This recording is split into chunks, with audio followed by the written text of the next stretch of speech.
In the New York Times editorial piece, Discrimination in the Military, the main issue surrounds the unfounded ban on transgender people serving openly in the United States military.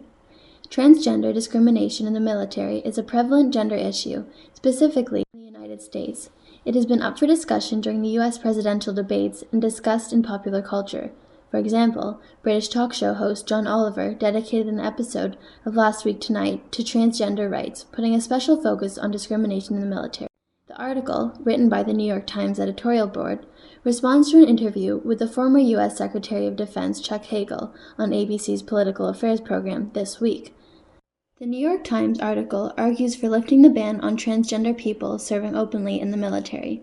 While scrutinizing Hagel's comments regarding this topic, the article also aims to denounce the reasons for having such a ban. In supporting their argument, the writers focus on the fact that the ban has no compelling medical rationale behind it. They also reference former Surgeon General Jocelyn Elders in stating that the absence of such a ban would enable commanders to better care for their service members. They note that the ban forces individuals to leading some to not seek necessary hormone treatment or other health care, in turn risking their physical and emotional health. As well, they focus on the fact that there is no medical reason why transgender individuals would be unfit for duty. Their medical care is no more challenging than any other sophisticated medical care provided by the military system, and they do not need extended time for some medical surgeries. In fact, they are at greater risk for serious post-operative complications. Throughout our presentation, I, Hanna Levett, and my peers Lovline Marcello, Kimberly Donis, and Andrea Moore will discuss this article's consistency or inconsistency with functionalist theory, conflict theory, and symbolic interactionist theory. This will be done by alluding to the case of Sergeant Shane Ortega, a transgender Army sergeant who was forced to wear a woman's uniform despite his decision to identify as a male. Functionalist theory observes how parts of society function and contribute to the stability of all of society. In order for society to function in a productive manner, all the smaller parts must work and progress with the anticipation that they will fulfill their needs for the larger picture. The fact that transgendered individuals are banned from joining the military is an example of how the functionalist theory is in effect but does not work in benefiting the smaller group in this particular case, but rather the larger group. If one were to apply functionalist theory to the issue of the transgendered ban from the military, it would be observed that the stability of the whole society is not met because certain individuals who wish to serve in the U.S. military are not permitted to do so because of discrimination due to gender orientation. In other words, functionalism is not observed because certain individuals in the smaller group are not given a chance to contribute to the stability of society. The story of Shane Ortega is a prime example depicting the corruption of the functionalist theory within the military. Shane Ortega is a male member of the military who has undergone hormone treatment in order to become the man he is today. But the U.S. military does not accept his gender orientation and therefore forces him to wear a woman's uniform while addressing him as a female. This means that Shane and others alike are unable to fulfill their part in order to sustain a progressive society.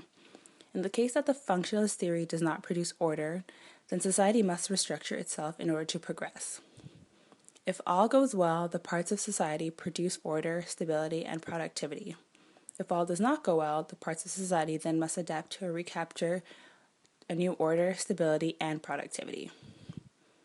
It can be observed that in this case, the functionalist theory does not produce order, and as a result, the individuals being affected by this lack of order have put pressure on the government to adapt a new order. This lack of functionalism was observed with the don't ask, don't tell rule regarding gays and lesbians within the military.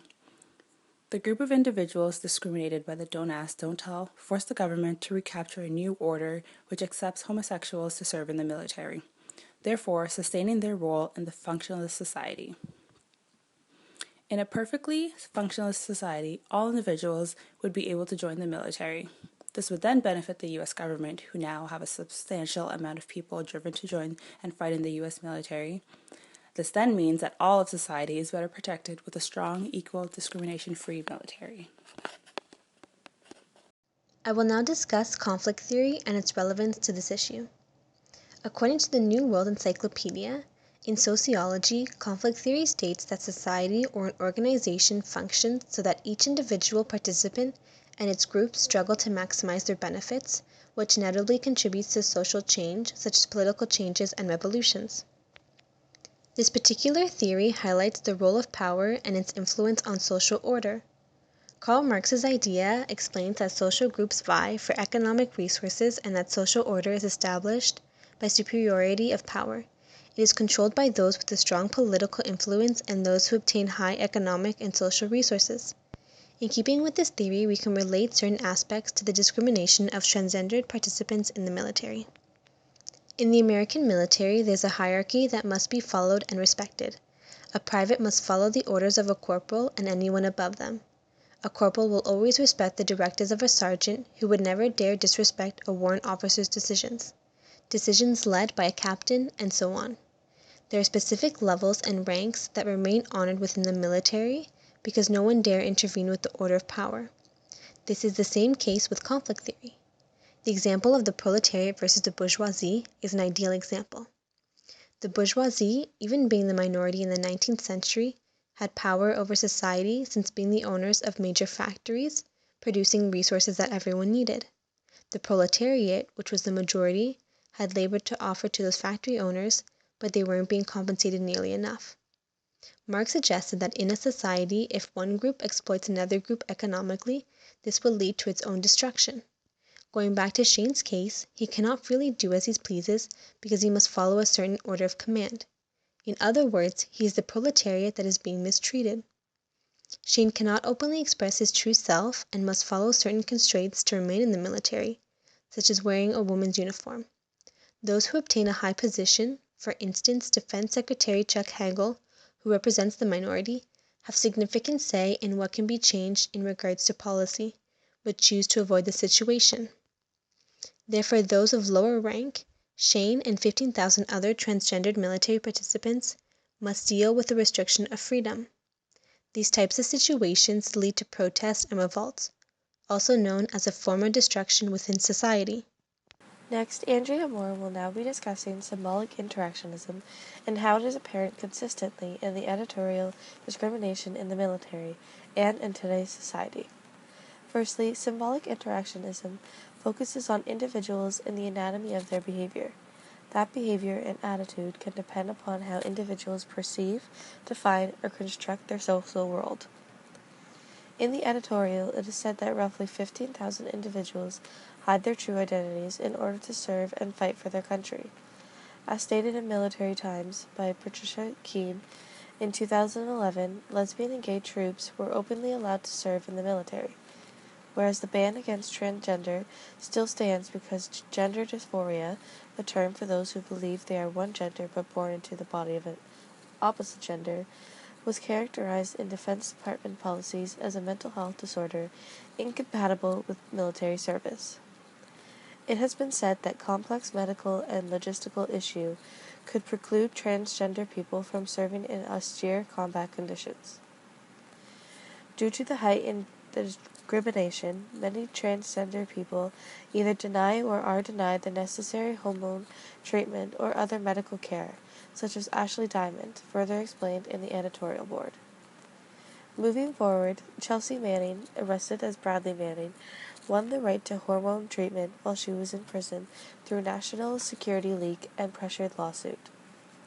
Shane Ortega, 28-year-old sergeant, has been living as a transgendered man for 5 years now and is a perfect example of how symbolic interactionism has been present in his life. Despite his gender identity for the past 5 years, Shane Ortega has been denied the right to wear a man's uniform while serving in the military. Many individuals in cases like Ortega wish to make the transition, however have been too afraid due to circumstances. Just recently, the Secretary of Defense Ash Carter announced that Pentagon leaders are finalizing plans aimed at lifting the ban on transgender individuals in the U.S. military. Many alongside Ortega believe that everyone who is able and willing to serve should have the full and equal opportunity to do so. As stated in the editorial Discrimination in the Military, the question is how fast can the armed forces join the modern world on the issue, not whether they should. The article does present some limitations. Since it is an editorial piece, the article does hold a certain bias. Through their use of diction, it is evident that the writers are in favor of lifting the ban on transgender people serving openly in the military. They provide various strong points to support their argument, but do not provide any alternate opinions. For example, when discussing Chuck Hagel's statement that he was open to reviewing the policy, they made assumptions about his priorities and actions, stating, "He did not say whether lifting the ban and when, or even whether such a review might take place. There is none underway, and Mr. Hagel currently has no plan to start one." End of quote. In addition, they don't present any of Hagel's supporting arguments for stating that the complex medical and logistical issues preclude transgender people from serving in austere combat conditions. They simply delve into a rebuttal, leaving out potentially key facts. The article ends by stating that the question at hand is, how fast can the armed forces join the modern world, not whether they should. This brings to light a new question for debate, in turn, leaving no room for alternate opinions or, as they stated, lame excuses.